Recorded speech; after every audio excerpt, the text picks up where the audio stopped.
Welcome to State Draft. I'm Manasi Phadke, Deputy Editor with ThePrint, and today we'll talk about an issue that has kept Maharashtra's politics on the burn for the most of last week, which is a proposed oil refinery at the Barsu village in Konkan's coastal Ratnagiri district and the industrial politics in the district right from the Dabhol power plant in the 1990s to Barsu now. Everything that happened last week, visuals of angry protesters marching towards a piece of land amid tufts of smoke, raising slogans against a proposed oil refinery, opposition leaders basically condemning the state government for allegedly detaining them and using tear gas on the protesters, the state denying all of it and pinning the protests on outside forces infiltrating locals.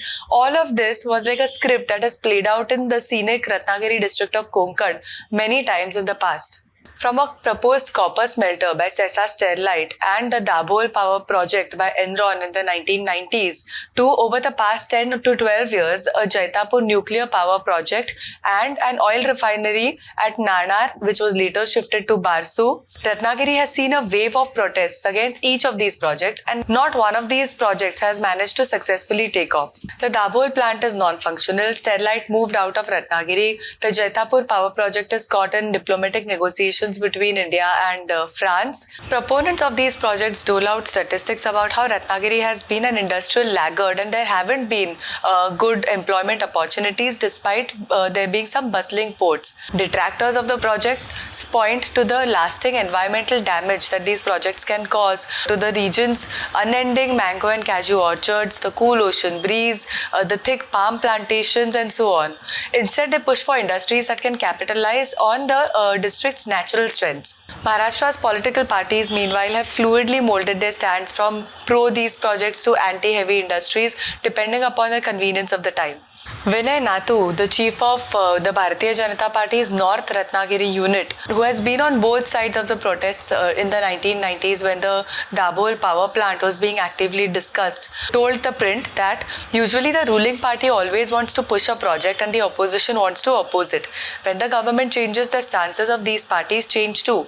But because there have been changes in the government, too many changes in the government of late, people are confused. After the 2019 assembly election, the Mahavikas Aghadi government under Uddhav Thackeray, comprising the undivided Shiv Sena, the Nationalist Congress Party and the Congress came to power. In June 2022, a rebel group of the Shiv Sena, led by Eknath Shinde, broke away from the Mahavikas Aghadi government, causing it to topple and formed another government with the Bharatiya Janata Party with Eknath Shinde as Chief Minister. Many locals from the districts of Ratnagiri and Sindhudurg point to the fact that several of their own youngsters have moved out of these districts to Mumbai, Pune and Thane in search of employment opportunities. And many of their villages have become ghost villages where only the elders reside as a result. Maharashtra Industries Minister Uday Samant, while speaking to ThePrint, said that it is this population that the government wants to bring back to their hometowns. The integrated refinery and petrochemicals project called Ratnagiri Refinery and Petrochemicals Limited will be jointly developed by a consortium of Indian oil marketing companies, which includes Indian Oil Corporation, Bharat Petroleum Corporation and Hindustan Petroleum Corporation. This ambitious refinery project was earlier proposed to come up at Nanar in the Rajapur Taluka of Ratnagiri district. However, the Shiv Sena, the undivided Shiv Sena, staged massive protests against the project coming up at the proposed site, despite it being part of the ruling coalition with the Bharatiya Janata Party. Ahead of the 2019 Lok Sabha election, because the BJP really wanted to get Shiv Sena as an alliance partner on board, it had to concede to its demand of scrapping the Nanar project just 2 months before the 2019 Lok Sabha elections and denotifying the land required for the project. In 2019, when the government changed and the Mahavikas Aghadi government under Uddhav Thackeray came to power, subsequently, the Uddhav Thackeray-led government identified Barsu as an alternative site to the Nanar refinery project, saying that this land is fallow, it does not have much cultivation and people are also not opposed to the project here. The new proposed site at Barsu is separated from the original site of Nanar by just a narrow river. The current Shinde-Fadnavis government of the Shinde-led Shiv Sena and the BJP BJP is going ahead with this proposed site and started the proceedings last week for soil testing, which is what has triggered the fresh protests. Now, ironically, this time the Uddhav Thackeray-led Shiv Sena Uddhav Sahib Thackeray party is now opposing the project coming up at Barsu, saying that the people are against it. Leaders of the Shiv Sena UBT or the Shiv Sena Uddhav Sahib Thackeray party, they admit that it is their government that had identified the alternative site at Barsu, but they say that the intention was to go ahead with the project only if locals want the project to come up there, and the current situation seems like locals are completely opposed to it, and hence we are also opposed to it. State Industries Minister Uday Samant and others from the government point to this alleged hypocrisy of the Shiv Sena Uddhav Sahib Thackeray. Speaking to The Print, Uday Samant said the MVA government should have sought people's opinions before officially proposing Barsu as an alternative to Nanar. Our government is only continuing the process that the MVA started, and we are just at the soil testing stage now. This doesn't mean we are going ahead with the project there.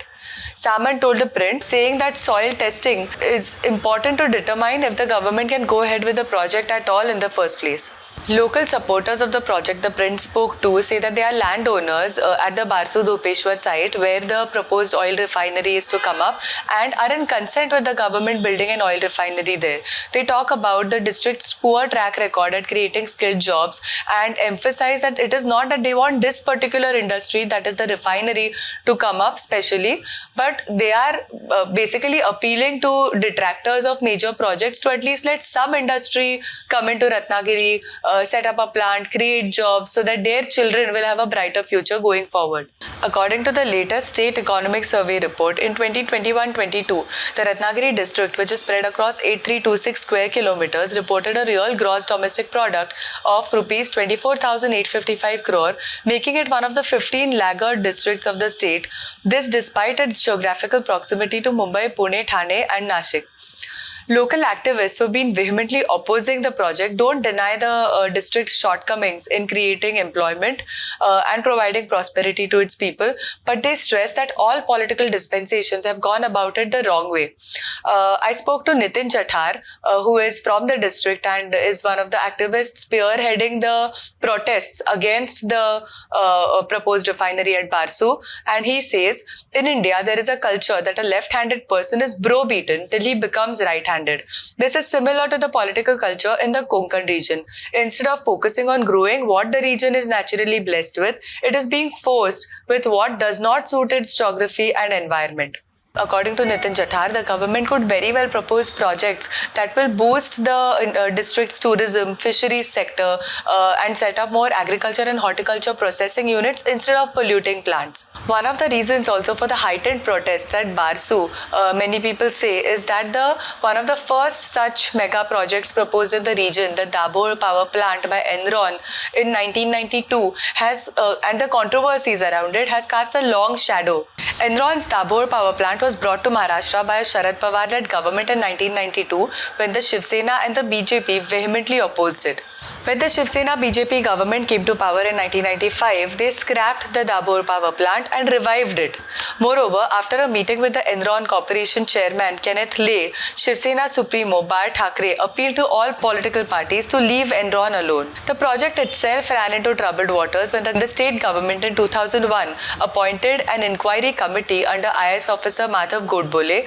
The panel suggested an inquiry, a probe by a judicial commission, and looked at the roles of former Chief Minister Pawar, a 13-day BJP government under Prime Minister Atal Bihari Vajpayee, and the Manohar Joshi-led Shiv Sena BJP Maharashtra government from 1995 to 1999 in holding negotiations with Enron for the project. In November 2001, the power plant shut down due to Enron's bankruptcy and disputes between the company's creditors and the Maharashtra government. The Ratnagiri Gas and Power Project Limited, a joint venture of GAIL and National Thermal Power Corporation, eventually took over the assets of the Dabhol plant and was supplying 500 megawatts to the Indian Railways till March 2002. It has been shut ever since. Local residents are also scarred by memories of foul odor and fumes along the Lote industrial area, which is one of the first few industrial clusters to come up in the Ratnagiri district in the 1980s while travelling in and out of Ratnagiri by bus. Proponents of large projects, however, say that this was years ago and technology has improved to limit pollution, and that talks of the region development unfortunately always get caught in political crosshairs. That's all for now. Thank you for watching State Draft. I am Manasi Phadke, Deputy Editor with The Print. We will be back with another episode soon.